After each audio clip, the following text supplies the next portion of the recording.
Hello friends, नमस्कार। मैं दीप्ति नेगी स्वागत करती हूँ आपका देवभूमि उत्तराखंड टिहरी गढ़वाल से। तो दोस्तों, ये व्लॉग सोमवार का है, लेकिन सॉरी, आपको थोड़ा देखने को देर से मिलेगा क्योंकि इसकी एडिटिंग नहीं हो पाई थी, इसलिए थोड़ा देर हो चुकी है।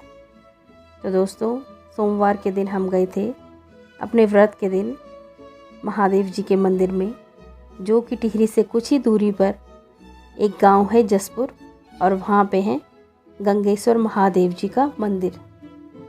और दोस्तों, अच्छी बात यह है कि जसपुर मेरी बहन का ससुराल भी है, तो यहाँ से एक लगाव सा है।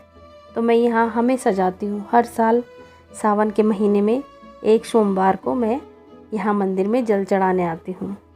और जसपुर, इस गांव का नाम जसपुर है, और ये घर जो है ये मेरी बहन का घर है, और वो ऋषिकेश रहते हैं।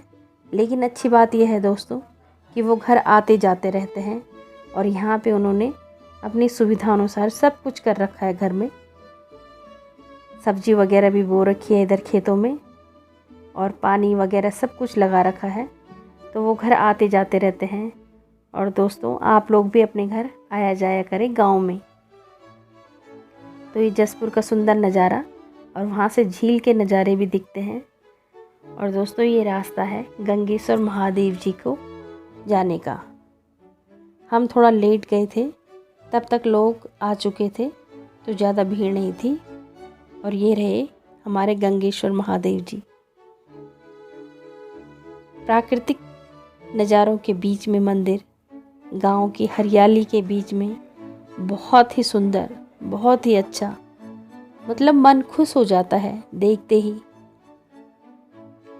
बहुत ही अच्छा। और कहते हैं गंगेश्वर महादेव जी कभी किसी को खाली हाथ नहीं लौटाते हैं। भगवान भोलेनाथ के चरणों में जो भी आता है ना, जो भी मुराद होती है वो पूरी ज़रूर होती है। और भोलेनाथ ने तो मेरी मुराद, मैंने भी झोली भर भर के मांगा, और भोलेनाथ ने भी झोली भर भर के दिया। लेकिन एक बात तो समझ में आ गई है कि कितना भी मांग लो, भगवान कितना भी दे दे, लेकिन इंसान के हाथ खाली के खाली ही रह जाते हैं। बस खाली हाथ आता है और खाली हाथ ही जाता है। तो दोस्तों, ये बात जीवन में समझने लायक है।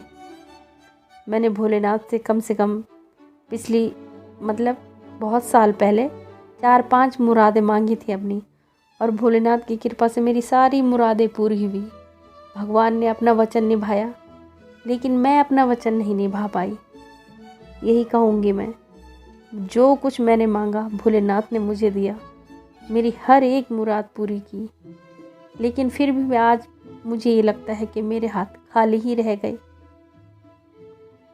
भगवान भोलेनाथ की कृपा आप सब पर बनी रहे, गंगेश्वर महादेव जी की कृपा आप सब पर बनी रहे।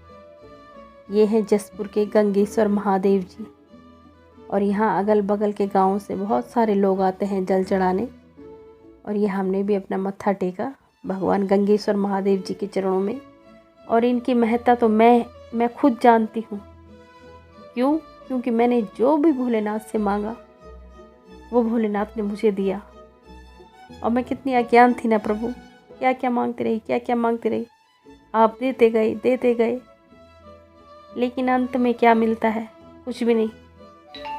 केवल अंत में ये समझ आता है कि बस आपको ही मांगना है, सारी खुशियाँ आपसे ही हैं प्रभु। बाकी संसाधनों का क्या है, भौतिक सुखों का क्या है, वो तो एक दिन ख़त्म हो ही जाते हैं। जब हमारा ये शरीर ही नहीं रहता एक दिन, तो उन भौतिक सुखों का भी क्या करना है। और ये भोलेनाथ की परिक्रमा लेते हुए, आधी परिक्रमा इधर से और फिर आधी परिक्रमा उस साइड से, तो पूरी परिक्रमा मानी जाती है भोलेनाथ की, क्योंकि जल धारा को लांघा नहीं जाता है, इसलिए आधी आधी करके परिक्रमा ली जाती है भोलेनाथ की। और गंगेश्वर महादेव जी की महिमा तो वहाँ अगल बगल के जितने भी गांव हैं या टिहरी के लोग हैं वो सब जानते हैं कि कितनी गंगेश्वर महादेव जी बहुत भोले हैं। जो भी जाता है उसकी झोली हमेशा भरती है, और किसी से नहीं, लेकिन मुझे खुद का अनुभव है मेरा क्योंकि मैंने महादेव से जो भी मांगा वो मुझे मिला है। और मैं हमेशा हर साल जाती हूँ मंदिर, सावन के महीने पानी चढ़ाने। हर साल जाऊंगी प्रभु, मैं कहीं भी रहूंगी लेकिन मैं आऊंगी ज़रूर। और ये प्राकृतिक नज़ारों के बीच में बहुत ही सुंदर मंदिर टिहरी मुख्यालय से 10-15 किलोमीटर की दूरी पर होगा शायद। और बादलों से भरा हुआ आसमान, ये मंदिर की घंटियाँ, मंदिर की ध्वजा, चारों तरफ हरियाली, बस मंत्र मुग्ध सा कर देता है ये सब कुछ वातावरण। यही सच्ची खुशियाँ हैं जीवन की, और यही सच्चे पल हैं जो प्रभु में समर्पित हैं। और ये दर्शन करने के बाद कुछ देर मंदिर के बाहर विश्राम करते हुए, और यहाँ पे देखिए एक तरफ है भोलेनाथ का मंदिर और एक तरफ है विद्या का मंदिर, आमने सामने। दोनों से ही जीवन में इंसान बहुत कुछ सीखता है, बहुत कुछ। और ये प्राकृतिक नज़ारों के साथ अब हम चलते हैं अपने घर की तरफ वापस, भोलेनाथ जी से आशीर्वाद लेकर कि दोबारा ज़रूर आएंगे प्रभु। और तेरी बनाई हुई जो ये सृष्टि है ना, जो ये कायनात है, ये बहुत ही सुंदर है। ये एक जीने का जज्बा सिखाती है इंसान के अंदर, तो बहुत ही सुंदर। और आप लोग भी आइए टिहरी जसपुर महादेव जी के मंदिर में।